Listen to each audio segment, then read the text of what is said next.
It's okay, Gao Tu reassured.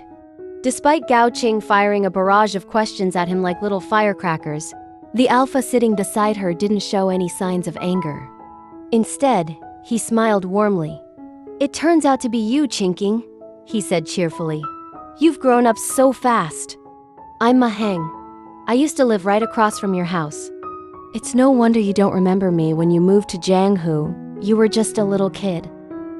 He chuckled, eyes full of nostalgia. "Over the years, I always thought of you. Little Bunny used to bring you over to catch goldfish at my house. Oh, how time flies." Ma Heng was tall, reliable, and had a gentle, nostalgic aura.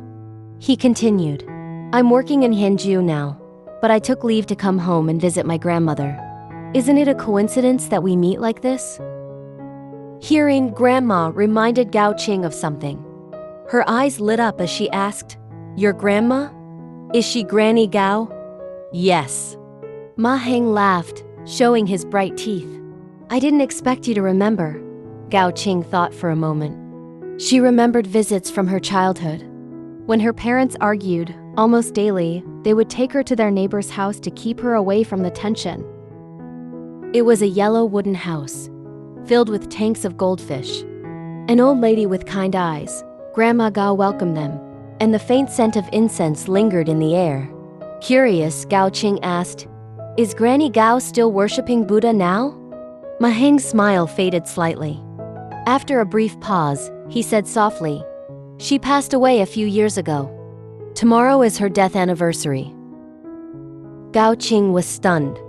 She hadn't realized that when Ma Heng said he was visiting his grandmother, he actually meant her grave.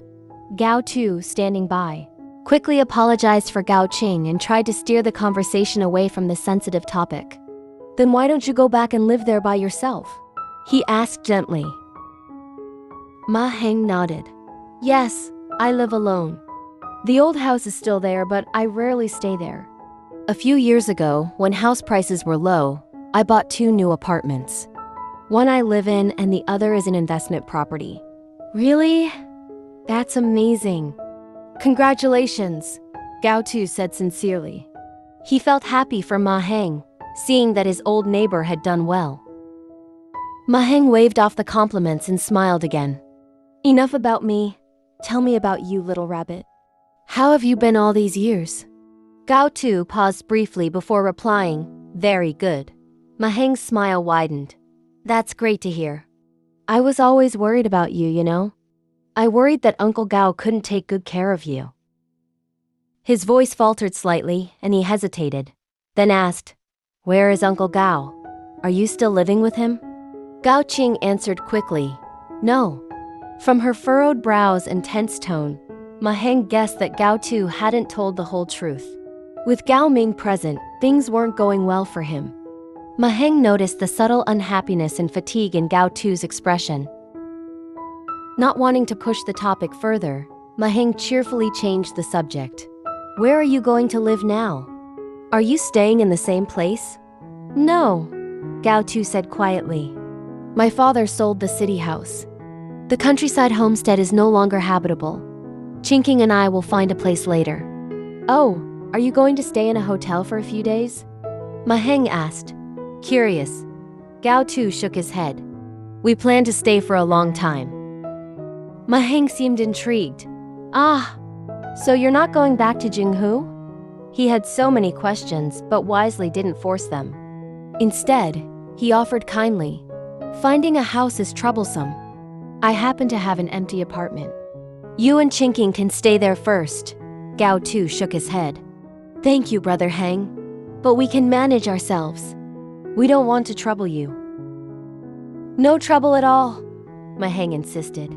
"The apartment has been empty for a long time. I've been paying property fees for nothing. If you need it, I can rent it to you at half the market price." He tried to make it sound appealing rather than a favor. "Little rabbit, you wouldn't be bothering me. Having you and Qingqing stay would actually be a great help to me." But Gao Tu smiled politely but still refused. "Half price? That's too much. We'll find our own place." Ma Heng laughed, shaking his head. All right.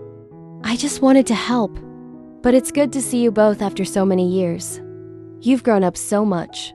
Gao Qing, still processing the news about Granny Gao, looked around and noticed Ma Heng's warm demeanor. He genuinely cared about them, even after all these years. Ma Heng continued, sharing small stories from his life, the simple joys of his neighborhood, and funny memories from their childhood. He talked about goldfish, the old wooden house, and little things that made their lives brighter. He even laughed about how time seemed to fly by too quickly. I remember chasing after you kids when you came to catch goldfish. Who knew we'd meet like this years later? Gao Tu couldn't help but smile. It felt comforting to hear Ma Heng's memories, reminders of simpler, happier times. And what about you, Qing? Ma Heng asked. How's life treating you these days? Gao Qing paused, thinking carefully. It's good, she said softly. Ma Heng nodded, satisfied with her answer. That's wonderful. Life can be tough sometimes, but you've grown into such a strong person. Gao Tu watched the conversation quietly. He noticed the gentle warmth in Ma Heng's eyes, the kind that comes from remembering shared memories and caring deeply about someone's well-being. Ma Heng's enthusiasm never waned. I've always wondered if you were happy. And now I see you both. It's truly heartwarming. He paused, reflecting on the past, before smiling again. Even if life has its ups and downs, meeting old friends like this reminds me of the good moments. It's a blessing. Gao Tu nodded silently. He appreciated Ma Heng's sincerity and kindness. It felt good to reconnect with someone from the past who remembered them, cared for them, and offered help without judgment. The conversation moved naturally from the past to the present. Ma Heng asked about work, hobbies, and the little things in life that make everyday moments meaningful. Gao Qing, though initially tense, slowly relaxed. Ma Heng's cheerful nature was infectious. He made it easy to talk, easy to remember happy memories, and even easy to share small worries without feeling judged. At one point, Ma Heng leaned back and laughed. You know, it feels like nothing has changed, and yet everything has. We've all grown up, faced challenges, and yet here we are, talking like we used to when we were kids. Gao Tu chuckled. Time really does fly. Exactly, Ma Heng agreed. And that's why I want to help you find a place to stay. Even if it's just temporary, it's nice to know you're safe and comfortable. You've been through a lot, and friends should always help each other. Gao Tu appreciated the offer, even if he declined. It was the thought and care that mattered most. Ma Heng's warmth reminded them both of their childhood, of times when life felt simpler, and when small acts of kindness made everything better. He continued sharing more about his life, from buying apartments to small personal victories, all with the same cheerful, enthusiastic tone. It's funny, Ma Heng said, how life leads us to different places, but we can still meet again by chance. Moments like this are precious. Gao Qing smiled softly. She felt grateful for the reunion and for seeing Ma Heng again, remembering her childhood and the little joys she had almost forgotten. And remember, Ma Heng said gently, even if life gets hard, there are people who care. And I'll always be happy to see you both doing well. The conversation drifted to lighter topics, childhood games, funny incidents, and small memories that made them laugh. The mood became lighter, warmer, and full of nostalgia. Before they left, Ma Heng offered once more. If you need anything, even just a place to rest, don't hesitate. Friends are meant to help each other, and I'm glad to be that friend for you. Gao Tu and Gao Qing thanked him sincerely. The warmth, kindness, and genuine concern left a deep impression on them. As they parted ways, Gao Tu glanced back and smiled. It felt comforting to reconnect with someone who knew them before the burdens of life, someone who remembered their childhood and cared enough to offer help without hesitation.